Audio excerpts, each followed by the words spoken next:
খবর পুড়িয়েছে, এর থেকে দুঃখের আর কি থাকতে পারে? যেহেতু যে স্মৃতিটুকু নিয়ে আমরা 2 বোন বেঁচে ছিলাম, সেই স্মৃতিটুকু সম্পূর্ণ পুড়িয়ে শেষ করে দিল।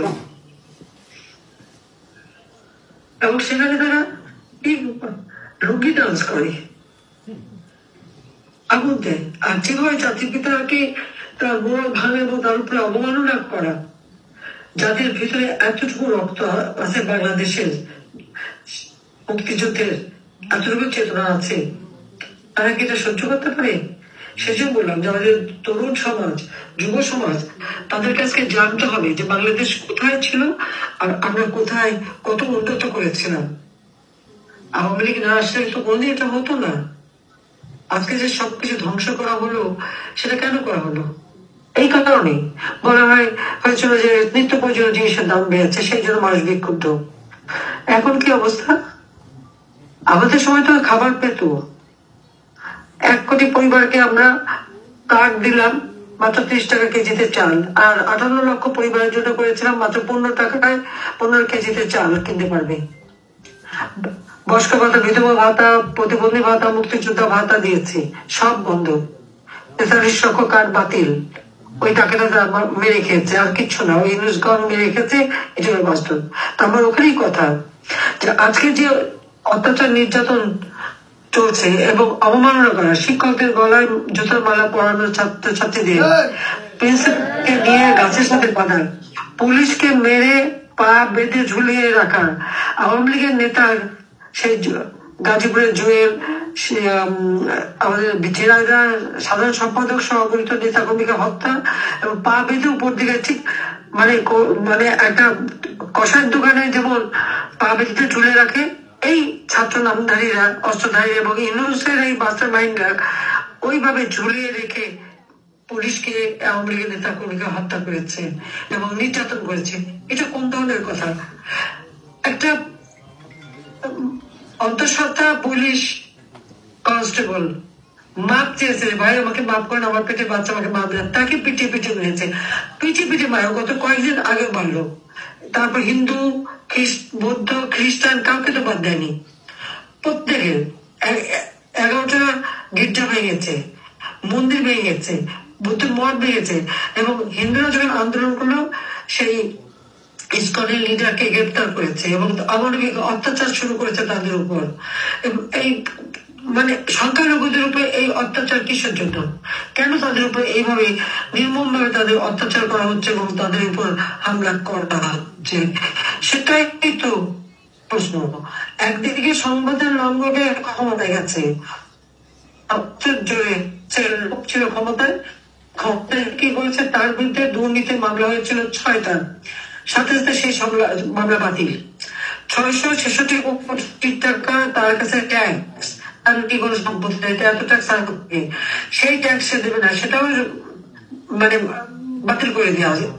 আবার অন্যকে বলে ট্যাক্স, তুমি ট্যাক্স ব্যবসা বাণিজ্য করে তোমার ইন্ডাস্ট্রি থেকে শুরু করে এত কিছু, আর সেখানে তুমি অন্যদেরকে বড় ট্যাক্স দিচ্ছে। এটা কথা বললো।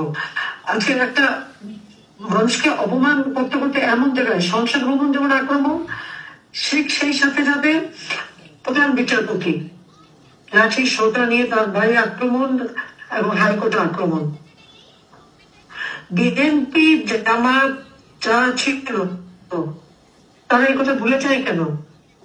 যে দিন এভাবে থাকে না, দিন পরিবর্তন হয়, কিন্তু এই যে লাঠি সোটা নিয়ে ছাত্ররা দিয়ে অপমান করা এবং দেশের কোন মানুষ সম্মান সে পদত্যাগ করেছে, পদত্যাগ করেছে, বাকি যারা পদত্যাগ চায়নি তাদেরকে সরিয়ে দেওয়া হয়েছে এবং সব জায়গায় দলীয়করণ, সব জায়গায় বিএনপি আর জামাতের লোক বসানো। কাজে ন্যায় বিচার পাবার যে অধিকারটা, মানুষের সেই ন্যায় বিচার পাওয়ার অধিকারও নেই। সংসদ সে ন্যায় বিচার পাওয়ার অধিকার নেই। আর এক্সিকিউটিভ অথরিটি হেড হিসেবে আমি তো পদত্যাগও করার সময় পাইনি, এমন ভাবে আক্রমণ করা হলো, কাজে আমিও সরে আসতে বাধ্য হলাম। এবং আজকে যে নির্বাচন কমিশন, প্রথম আইন করে আমরা নির্বাচন কমিশন গঠন করলাম, সেটা পছন্দ হলো না। হাবিবুল আউয়াল সাহেব তো কোনো রাজনৈতিক দল করতেন না, কিন্তু এখন যাকে বসেছে সে কে? সে কোন দলের সেটা তো সবাই জানা আছে। অর্থাৎ সেখানে এখন দলীয়করণ হলো। মানবাধিকার কমিশন, সেই কমিশন বাতিল। পাবলিক সার্ভিস কমিশন, তাদের সবাইকে অপমান করে তাড়ানো হলো। প্রত্যেকটা প্রতিষ্ঠানের যারা দায়িত্বরত ছিল তাদেরকে অপমান করা। সচিবরা, তারা তো চাকরি করে, যে সরকারে থাকে সরকারি হুকুম মানে, তাদেরকে অপরাধ, তাদের হাতে হ্যান্ডকাপ দেওয়া। আওয়ামী লীগ নেতা ৮০ বছর বয়স, সাবেক মন্ত্রী, এমপি, তাদের হাতে হ্যান্ডকাপ দেওয়া। এবং শুধু তাই নেই, এদেরকে যখন কোর্টে নেয় তখন তার উপরে মারে। এমন ক্যান্সার জীবাণু হাসপাতালে চিকিৎসা করতে গেছে, ওই হাসপাতালে চিকিৎসা ওই আন্দোলনকারী তার উপর হামলা করে। হামলা করে কেন? আমি এই যারা হামলাকারী তারা জিজ্ঞেস করি, তোমাদের গুলিটা কে দেখছে? তো ওই মাস্টার মায়ের ওই ত্রিপুরা শ্রেণীর ডিজাইনের অংশ হিসেবেই তাদেরকে গুলি করা হয়েছে। এটা উপলব্ধি করতে হবে। আজ হোক কারো একদিন নিশ্চয়ই হয়ে বেরোবে। আজকে একদিন নিশ্চয়ই এই সমস্ত কিছু জনগণের সামনে আসবে। আজকে চাকরি বাকরি সব বন্ধ, নিয়ম বন্ধ। কোন নিয়ম ছাড়াই ৮০,০০০ লোককে চাকরিতে ঢুকিয়েছে। আর ওদিকে আসন্ন ২ বছর ২৬ লক্ষ ইন্ডিয়ানকে চাকরি দিয়েছি। এখন ক্ষমতা আছে ২৬ লক্ষকে চাকরি থেকে বের করা লাগে না এখন পর্যন্ত। ধোকাবাজি দিয়ে মানুষকে বিভ্রান্ত কেন করলো সে? আয়না ঘর, কোথায় আয়না ঘর? এখন তো আয়না ঘর, এখন গোটা বাংলাদেশে আয়না ঘর হয়ে গেছে। গ্রাম পর্যায়ে পর্যন্ত আমাদের নেতা কর্মীদের আগ্রহ এবং